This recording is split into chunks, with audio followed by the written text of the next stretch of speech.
pumili sa mga desisyon mo eh. Yung una si Trudis. Sumunod yung kapatid, tsaka yung aunt niya. Dinala mo dito sa bahay. Baka naman bukas o makalawa, kami na yung pinapalayas mo. Natatalo na tayo. Unbelievable. Huwag kang susuko. Ngayon lang po kami nakapasya ng ganito ni Upeng. Salamat po, Papa Ni. This is exactly what we need. Ano ba yung papagawa mo sa akin? Gusto ko na mawala sa buhay namin ang dalawang batang yon.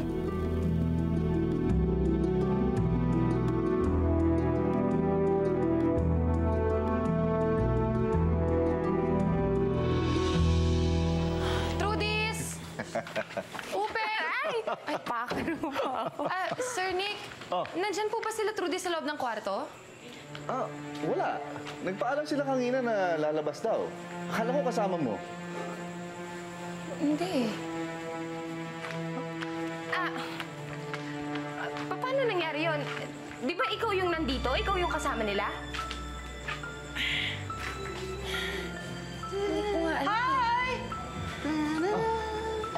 Ma, nakita niyo ba sila, Trudis? Hindi. Bakit? Baka naghanap ng kalapate. Naiinggit ata sa akin kanina. Naku, bakit naman siya maghahanap at bakit siya maiinggit sa'yo? Eh, nandyan lang yan. Baka naglalaro lang sa tabi-tabi. Saan yung batang yun? Sandali, kung meron silang kailangan, ba't naman hindi sila magsasabi? Okay, relax. Mabuti pa, hanapin na lang natin sila. Ako mag-report ako sa security. Excuse me. Okay, sige. Hanapin ko rin sila.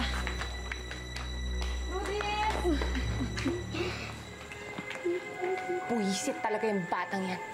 Kahit kailan panira talaga ng araw, no? Walang palya. Excuse me. Ba't parang masaya ka pa? Secret! Ay! Ano to? May tinatago kayo sa akin, no? Secret! Sugar! Ate, nasaan na tayo? Bakit tayo nandito? Hindi ko din alam, Upeng. Pero hindi kita papabayaan. Huwag ka matakot.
Hello, ma'am?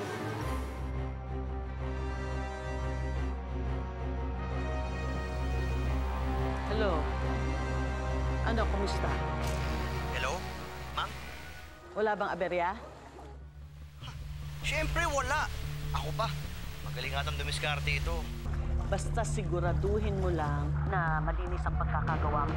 Ma'am, walang ibang sasabit dito kung di yan dalawang gubit na yan. Kaya relax ka lang. Chill. Akong bahala. Very good. Eh, ma'am. Baka naman makakalimutan yung pinag-usapan natin. Mamaya, makukuha mo na ang pera mo. Pero huwag kang tatawag sa akin, ha? Ako lang ang pwedeng tumawag sa'yo. Naintindihan mo?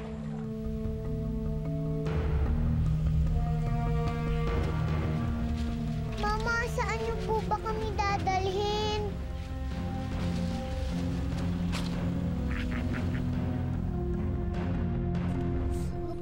natatakot, Upeng. May naisip ako. Ano yun, ate? Isipin na lang natin, paro-paro tayo. Ang sabi ni tatay, nakabalot muna sila bago maging paro-paro. Siguro ganito din ang pakiramdam nila.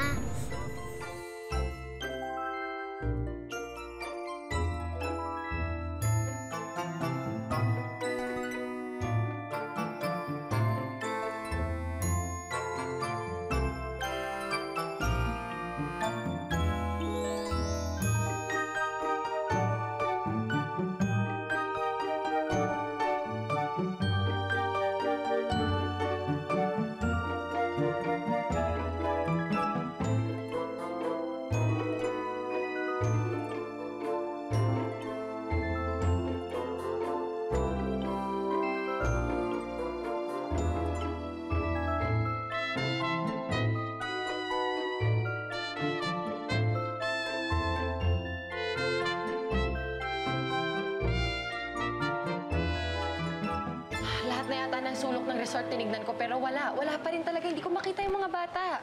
Ang liligot kasi nila eh. Siguro lumabas ng resort. Hindi talaga nagpaalam. Sugar, stop it. Kaya naman pinapag-alala yung kuya Mick mo eh. Pero alam mo, honey, parang tama si Sugar. Baka talagang nakalabas sa mga batang yon. Diyos ko, yan ang nga ba sinasabi ko eh. Dapat sa mga bata, disiplinado.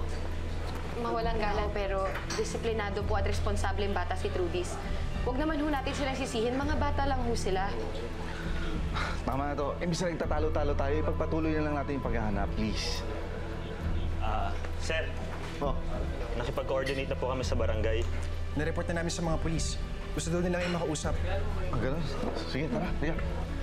Ingat kayo ah.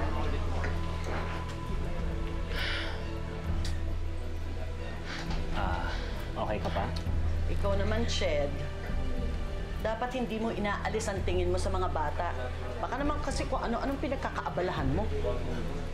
Eh, hindi ko naman ho sila pinapabayaan eh, kung yun yung ibig niyong sabihin. Aba, hindi ako nagsabi niyan, ha? Ikaw! At saka, Chet, bakit ba sobrang defensive mo, ha? Pinapaalalahanan ka lang naman ni Mami.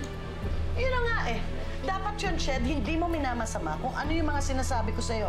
Exactly. Weh, kung sa bagay, pamangkin mo nga lang naman yung mga batang yon. Hindi mo sila tunay na anak, hindi ka isang ina katulad ko.